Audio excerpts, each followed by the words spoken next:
Hey guys, it's Trini with GST Retail. I'm here to talk about the top 10 things you need to think about when designing your retail display. The first thing is location. Where is going to be the best place to display your product so that it will sell? In some cases it'll be a mall, maybe indoor, outdoor. Sometimes it'll be at an airport. Sometimes it'll be at a sports stadium. So really you have to figure out what you're going to be selling and where your target audience is going to be. So most of the times it will be in a mall. So check out all your local malls, figure out who has availability in their different spaces, figure out which one is going to work the best. And once you figure that out, just kind of camp out for a while at each of those locations, grab a, tasty beverage and a yummy pretzel and just watch the traffic during the day or whatever, and just see if that's going to be the best spot, or if you've got a few to choose from, which one is going to be the best spot. The second thing to think about is size matters. Now, you can go too big, you can go too small, but it's really about finding that sweet spot and exactly where you need to be. If you have really large products, like say artwork or something, then you're going to want to be in a bigger space. If you have smaller things like jewelry or watches, then you won't necessarily need as big of a space, and you'll be able to make a bigger impact in a small space. The other things that you need to think about whenever you're figuring out what size to go with is how much stock do you have, how many different types of product do you have, and how often are you going to be able to replenish that? Are you making these things by hand? Are they being ordered in? And where are you going to be able to store those things off-site? Because you don't want to have a beautiful display that's empty because you've sold too much of your product. So you really just want to be able to dial it down and figure out exactly what the right space is for you, the right size. The third thing that you need to think about is your branding. Branding is bold, and it's so great to have great, strong branding. So whenever someone buys something from you, say a purse or a bag, and their friend goes, "Hey, that's a great bag, where did you get it?" They specifically say your shop name and not just, this store in the mall or this whatever in the mall. You really want them to be able to remember you. Now, if branding isn't your thing, that's okay, because there are so many people on the internet that are so happy to help you with this. This is their cup of tea, even if it's not your cup of tea. They can help with your taglines, your social media, your website design. They can help with everything. So reach out to them if you're not exactly sure where to go or how to start. Just do a quick Google or talk to us, and we can probably be able to point you in the right direction. The fourth thing to think about is, after you're done camping out at your location, is your approach. So whenever people are coming towards you from any of the different directions, you're going to want to recreate that experience for yourself so that you can see what they're going to be seeing. And if there's a really, powerful pathway that they're going to be taking, that 90% of customers are going to be taking, then you really want to have a great display from that angle. You want the rest of everything else to also look great, but especially that path. Whenever you think about it, try and think of a 30, 15, and 5. So 30 feet back, can you see your space, and what does it look like? Can you go high and get some, extra graphics in so that your brand is recognized? And then move forward. Whenever you get to 15 feet, should be able to see your space. You should be able to see your products. So you really want to have, your branding prominent, especially at 15 feet, and already have something unique and exciting that's going to drag people in to where they get to that 5-foot area. The 5-foot area is really going to be where they see your product and they're able to interact and get a really good look and feel for your brand. And that's whenever you're going to meet your customers and you're going to be able to sell them on your products and your things. The fifth thing to think about is organize and earn.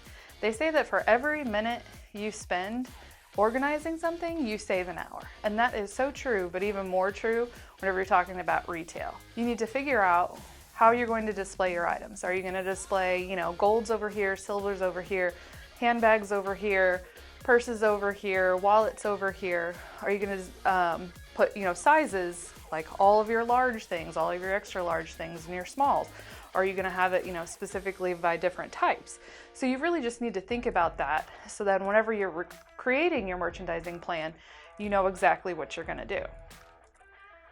The main reason that you want to do this is because if you pair, light collections like a purse and a wallet together, then instead of them just buying the purse, they might also get your purse and your wallet, and therefore you've got a great add-on sale.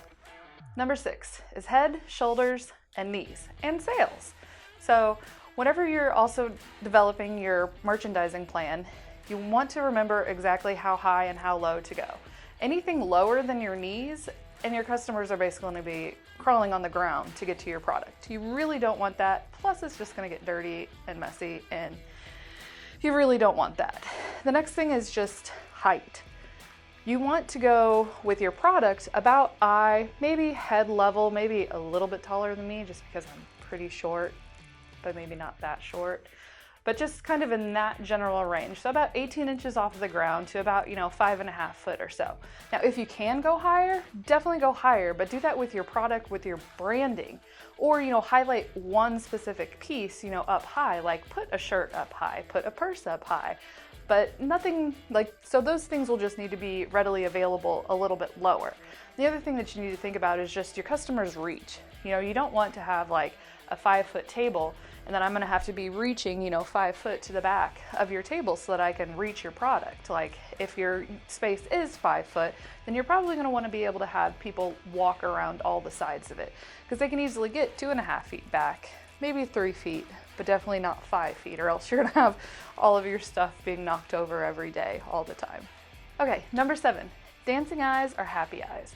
So you really want to create a visually stimulating display because your eyes just constantly move. And there is some really fascinating science behind how and where they move. And there's been a ton of research that goes into exactly how your eye moves.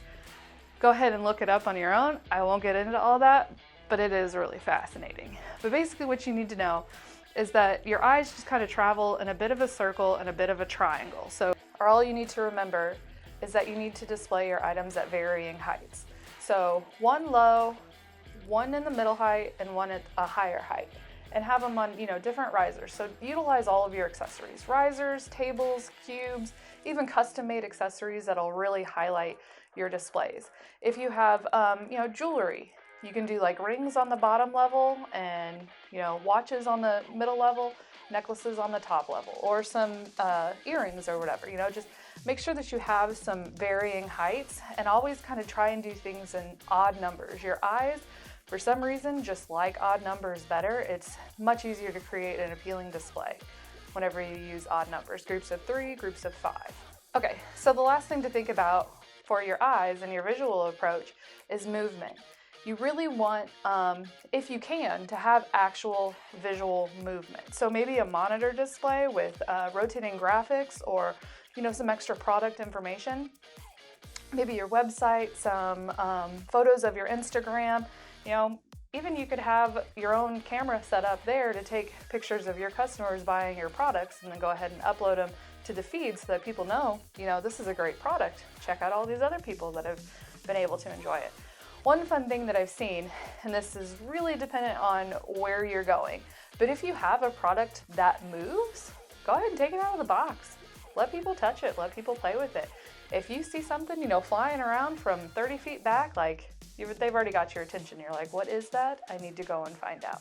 Okay, number 8 is pricing. This is probably one of the most overlooked but most important things that you can do. A lot of times people don't want to have to ask you for the price. So you really want it to be clearly labeled on your products. And if you're having a sale, you also really want that to be clearly defined so that customers know exactly what they're getting and for how much. Now, whenever you're searching online and shopping online, literally the price tag is right there. It's great. So you want your customer shopping experience in person to be that seamless. One of the other great things about pricing is that your branding even goes down to that little bitty detail. So whenever we talked about the 30, 15, 5, there's also a 1. There's that 1 foot approach. So whenever I pick up something and it's in my hands and I'm looking at it, I can see your price tag, which is also going to give me some branding information. And also, whenever I get home, that branding information, yes, it's got the price, but it's also got your brand name, maybe a website, maybe your Insta, and that way I can go and follow you and check out all the new stuff that you're coming out with in the future. Okay, so number 9. You've already listened to all of the previous 8 tips, and you have got this beautiful, gorgeous display. But now what? Well, you have to change it. I know it sounds silly, but you're always going to have new product. You're going to be rotating in and out, for the different seasons, for the different holidays. You're going to find out that some of your product isn't selling as well as this product, so maybe you want to highlight that product. Maybe you highlighted one product last weekend and you want more people to come out and check other products, so you're going to highlight that. So always be thinking about a new display, a new setup, change with the season, so your display is always fresh and always welcoming. The other thing with change is always be on the lookout for a new location. Maybe your next location. Maybe you're doing so well that you've been on a smaller space and now you need to go to a bigger space. Well, keep your eye out for those.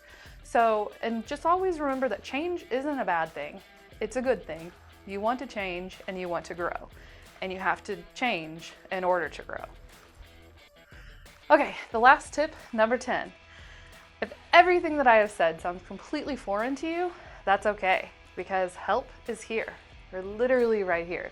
GST Retail is here to help you come up with your displays. We can help figure out exactly where a good location could be for you. We can help figure out your merchandising plan. We've even got great relationships with retailers, developers across the country, and we would be so happy to help get them in touch with you and you in touch with them so that you guys can have a great working relationship. We would be so happy to help you, point you in the right direction for your branding, for your social media, of course designing your displays, because that's what we really love to do. But help is just a click away, so contact us, please.